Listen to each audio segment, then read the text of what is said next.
Welcome to another edition of Mark's Inspiration. Glad you could join me today. And today's topic is going to be what you see is what it will be.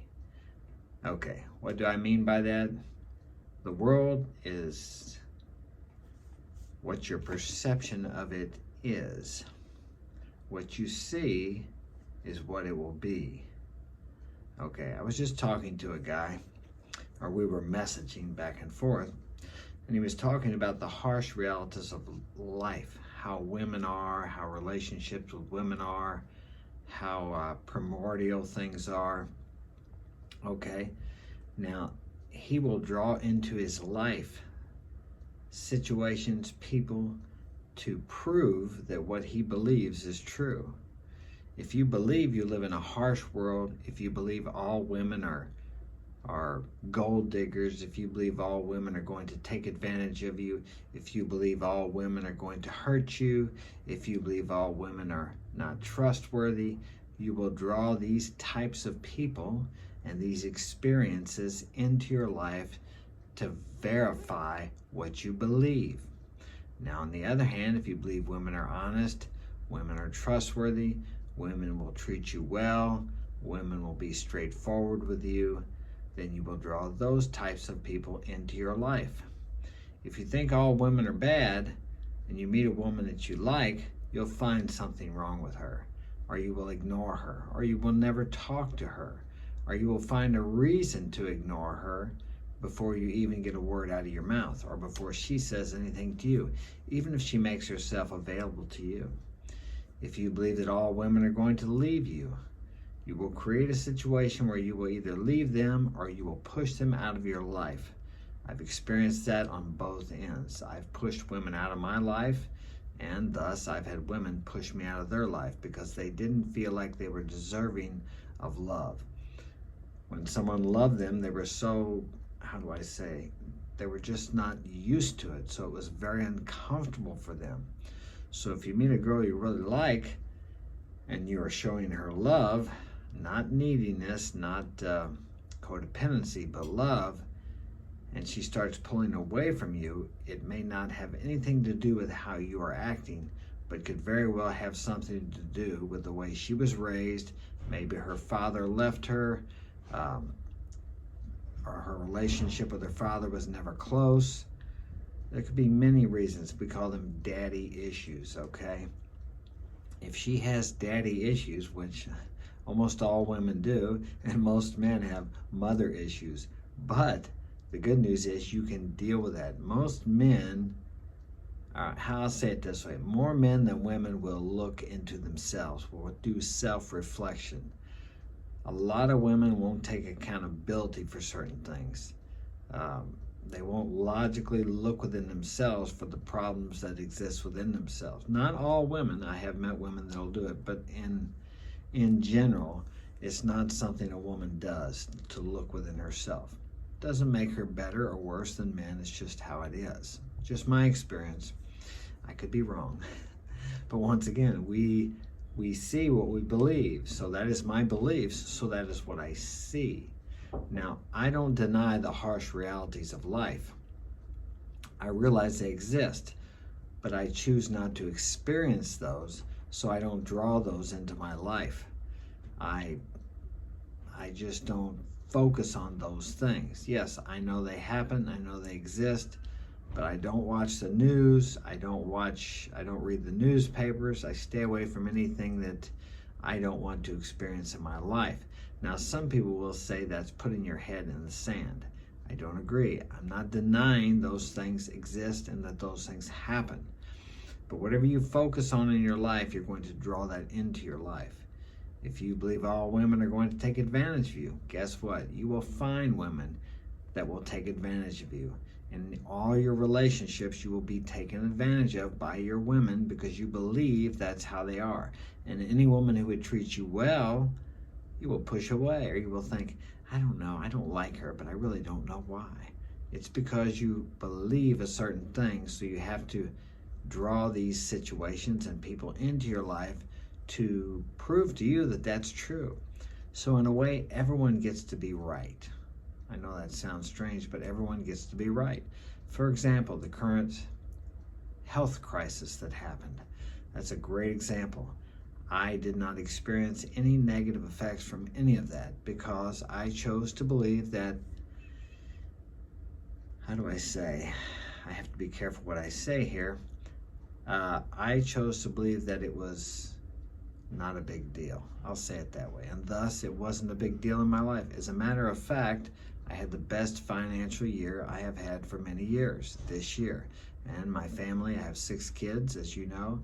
We all stayed healthy. My friends all stayed healthy.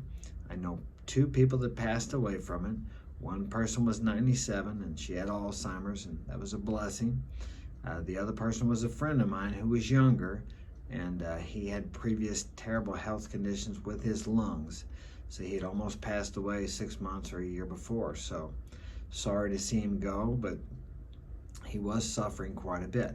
So that was my experience. Now, does that mean that the people who had different experiences were wrong? No. What they believe about the health crisis was true for them, and thus there was evidence drawn into their life to prove that that's true. And that's where we have problems when we try to take our experience and compare it to other people's, and we want them to see. Don't you see how this was nothing? Or don't you see how terrible this was? Because each person gets to be right. And that's the same way it will be with your relationships. Whatever type of relationships you have, if you have the same problems over and over and over again, although you've had different people in your life, different girlfriends, okay, many different relationships, there's something in you that needs to change. I had a repetition of the last 4 women that I was with had addiction problems. Not when I first met them, but they developed them. Well, maybe one of them had when I met her. Okay, so, and I had to ask myself, I'm not a practicing alcoholic or drug addict. I'm not addicted to anything. Why do I continue to draw these people into my life? I just couldn't figure it out. And then one day it struck me, well, here I am. I'm as addicted to the relationship as they are to drugs, alcohol, or whatever it happens to be. And when I recognized that, I saw why I was drawing these people, these types of women, into my life, to show me that I too was allowing relationships to become too important to me, almost as an addiction. I focus too much on it, and you can't do that. It doesn't work well. Your woman never needs to be your number one focus in life. She wasn't my number one focus. When it come right down to it, I walked away because it was draining me too much, but yet it was like an addiction. I allowed that to become like an addiction. My happiness was getting to where it depended on her. Now, a lot of us start out good in a relationship, and then we end up, we become beta-tized by 1,000 cuts. It starts small, and then we become more and more compliant with them. And then they start disrespecting us because we're not the man that she met. It's happened to a lot of guys. It's happened to me more than once. But if you have the true, I don't want to say the true alpha, because that people use that term. If you have some strength in you, you can't, when they start disrespecting you, you can't tolerate it. So you try to maybe argue or try to get things back under control, but it's very hard to do once you've allowed it to go that far. So I've always had to walk away from them, and they always come back. But usually by the time they come back, I really don't want anything to do with them. So they had their opportunity to be with me. Sometimes I had a tendency to be too nice to them. Nice is not good. I'm not saying you should be a jerk, but you can be too nice. And you don't have to be a lot nice to be too nice. That's the way I'll say it. But you choose your world by what you focus on. If you think it's a terrible, dangerous, horrible, harsh world, then you will draw those types of experiences into your life. And with women, if you think all women are disgusting, or they sleep around, or they're garden tools, or they just want to take advantage of you, or you can't trust them, then you will draw those type of people into your life to prove that what you believe is true. How is it? We don't believe what we see, we see what we believe. We believe. We see what we see what we believe. It's very important to remember that. Always question what you see with your eyes, with your five senses, because your senses will deceive you. You're better to believe in what you have in your vision, in your inner vision. Keep your focus on that and what you want in life. Don't talk, think, or discuss things that you don't want to draw into your life. It's very important. Talk about what you want, think about what you want, and you will perceive and you will experience in your life what you want. Thanks for joining me. Gotta go. Have a great day. Hey, leave a comment in the comment section. Smash that like button. It's easy. Just like that. All right? Take care.